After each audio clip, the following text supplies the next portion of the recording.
And I figured it's time to go have a little walk and talk about what's going on in the world.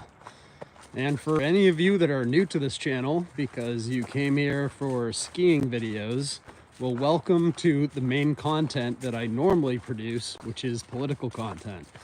Now, as someone who has talked about the issue with the Israeli state and their continued ethnic cleansing of a certain country over there called Gaza or Palestine, whatever, you have to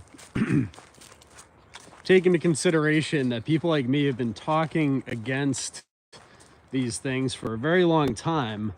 And now you have this movement that has arisen out of the left, which is hilarious, that is like hashtag this Free Palestine group, and they're doing all this protesting and all this nonsense because it's the popular thing to do. And what did I say was going to start happening because of the Belt and Road Initiative? I said they're trying to fracture the world into two: Eurasia versus the West. In Eurasia, the central part of the new infrastructure they're trying to build is that of Israel in the center of the new Belt and Road Initiative, right? Where you have China, Russia, and Europe all working together with Israel at the center, facilitating trade and information through the internet, which all flows for the new Eurasian superstate through Israel. So this severing of the United States and Israel is by design, where they want America to cut off ties with Israel. But the hard thing about that is the Zionists have basically full control over the US government. So severing that is not easily done when that's the case, because you have like all these dual citizens in Congress. So the really interesting thing about that is you now have this fracturing of the Democratic Party taking place, because most of the Democrat populace has been brainwashed by all this propaganda, this anti-American shit. Half of them are like Hamas supporters now because they hate America so much. All these dumb liberals, you know. So they're like going nuts about, you know, free Palestine and all this. Meanwhile, all of their representatives in the Democrat Party take money from the Israelis. They're all on the payroll. A shit ton of them, like Chuck Schumer and all these guys, are dual citizens. Like, what's going to happen to them when all of their little Democrat lemmings they rely on to be dumb and just vote Democrat realize that all of their Democrat representatives are beholden to Israel? It's going to be very, very funny. Very, very funny to watch the awful communist Democrat Party just self-implode. However, we've been seeing, regardless of that happening, is a rise in these right-wing movements across the world. So there's been like a huge red wave taking place of, like, you know, pro-Israel right-wing candidates getting into office in places like Argentina, in Italy, and now you have the return of Donald Trump, who was the second most popular president ever in the history of Israel. The most popular president ever in the history of the Israeli state is actually Joe Biden, which once again goes back to the self-imploding nature of what's happening to the Democrat Party right now, which I can't help but laugh at, because like all of the little lemmings are, you know, these Free Palestine people all of a sudden because it's trending. You know, it's just funny. They'll forget about it in, like, you know, probably by election time, you know, because that's how the internet works. They're Free Palestine for like 2 weeks. Israel will still be ethnically cleansing people and wiping people like me off the internet for criticizing them long after the, you know, Free Palestine, you know, protesters at these universities go away. And of course, the US government is like, oh, you can riot and destroy things in the name of anything, But if you do it against Israel, we're gonna send the police in finally, which is kind of funny. You know? Oh well, the country's falling apart, but don't worry, your e-celebrities are out there covering all this in a really big picture way. They're talking to you about how this fits into the Belt and Road and how these larger geopolitical things are happening because of the central bankers. And the central bankers are at the same time imploding the United States economy as quickly as they can. They're screwing with the controls of the Federal Reserve, like lowering their short-term, what was it? They lowered their short-term lending percentage or something, and then they raised the other thing. So they're like trying to screw us the way they did Japan. If you go look what happened to the Japanese economy, it's ridiculous. Why do we still have, it's really simple. For anyone that doesn't understand this, the United States does not need a private central bank. You know, you don't need that running your financial stuff in this country, because what happens is they print the money and then charge you interest on it right out of its creation, and they control how much money is out there as well. So they control the inflation. So as you continue to see prices just go through the roof over the next couple of years, the only people to blame for that are the central bankers. And the only people benefiting from that are the central bankers. And they're the same ones that fund every side of every war. They're behind the Israeli war. They're behind the Ukraine war. Every one of these conflicts, they fund both sides of every one of these things. And then they charge interest on the money they loan for these stupid wars. So then they make money off the interest, off the loans they're making because they've manipulated governments into these ridiculous wars. So and it never stops, ever, ever, ever. And like, you know, even people that are involved in like, you know, the defense industry and stuff like that, no one wants war, you know, like they would still be buying weapons and things if there wasn't war going on. They just wouldn't make as much money, you know, but they'd still be making money. Like, it's just crazy. You don't need constant warfare all across the world just so some private central banks can, you know, loan government money that they don't need to spend on that crap. You know how much better society would be if we weren't constantly in these stupid wars? And then, you know, the other thing is like, it's not even the spending on defense that's the problem.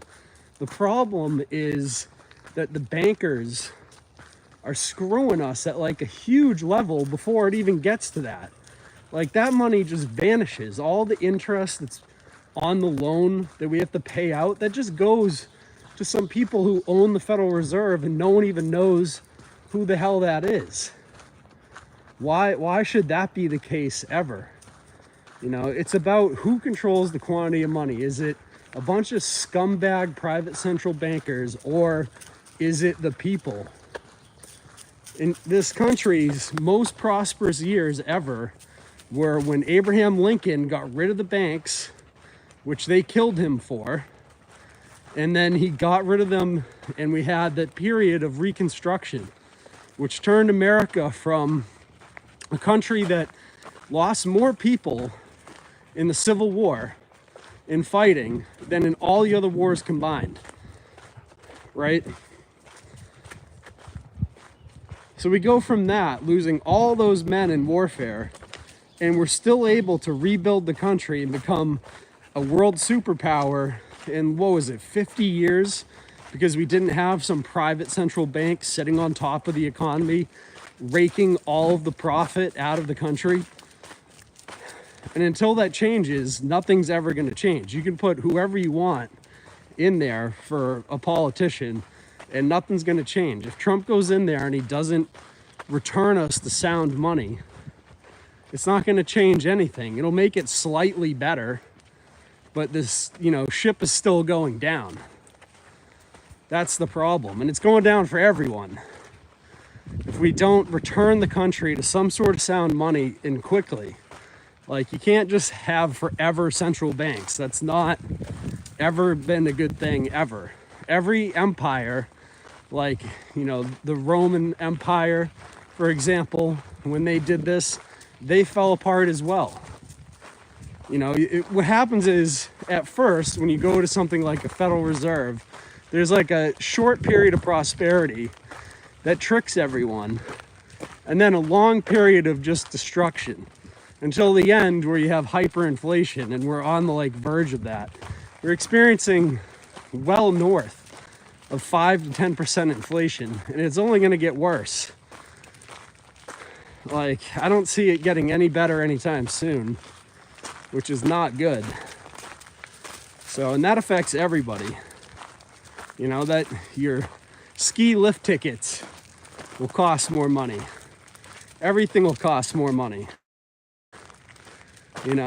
So the gas, everything is going up again. And who benefits from that? Not us. Not the average person, that's for sure. The country's falling apart. By design, by the way. Critical infrastructure of the United States has been targeted for destruction to bring us down to a third world level.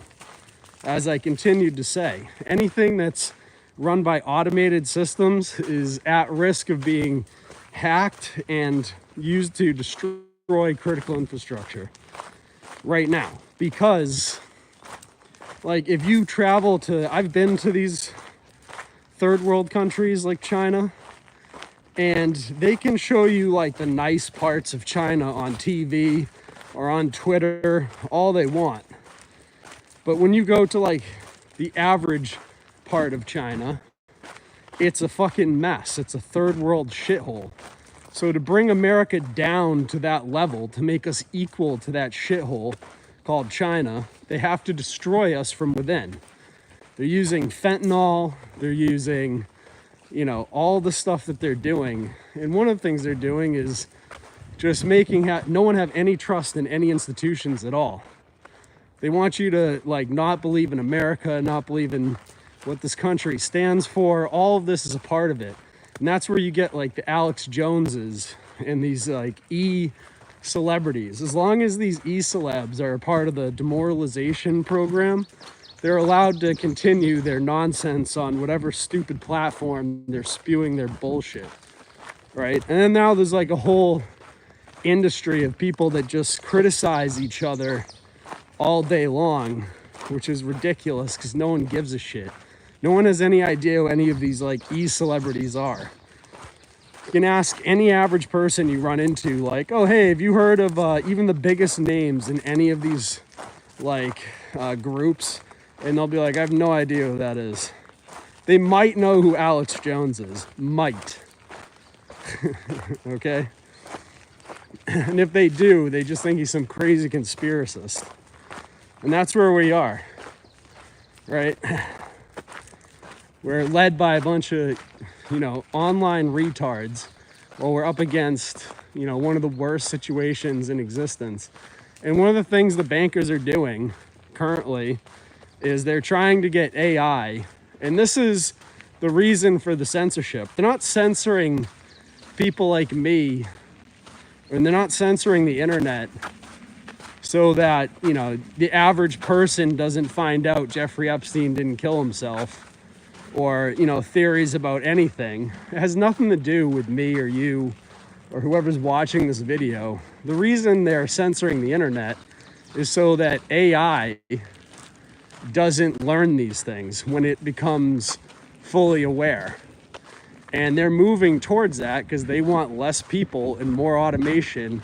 And that means creating actual AI and unleashing it on society at some point and letting it be the middle new managers. That's why they outed all the Epstein people, because they're the middle management and they don't need them anymore. It's just going to be the elites, their robots, and their AI. And they're trying to get rid of the rest of us through their various soft kill programs. Geoengineering, GMOs, all the toxic shit that's in food these days. It's all by design to wipe us out slowly. Might not affect our generation that much, but each generation will have lower and lower birth rates until we're all gone. That's their big plan. Because there's just too many people here, you know? So this is where we're at. I don't know what else to say about it. I could make documentaries. I could put all this into like a 3-hour live stream showing you what's going on, but I don't need to. I can just come here and spit this, let it sit on my channel for a little bit. Hopefully a couple people see it, watch it, and they're like, oh yeah, he's right. And as time proceeds on, the people disagree with me on this, you'll realize I was right too, unfortunately. So, anyways.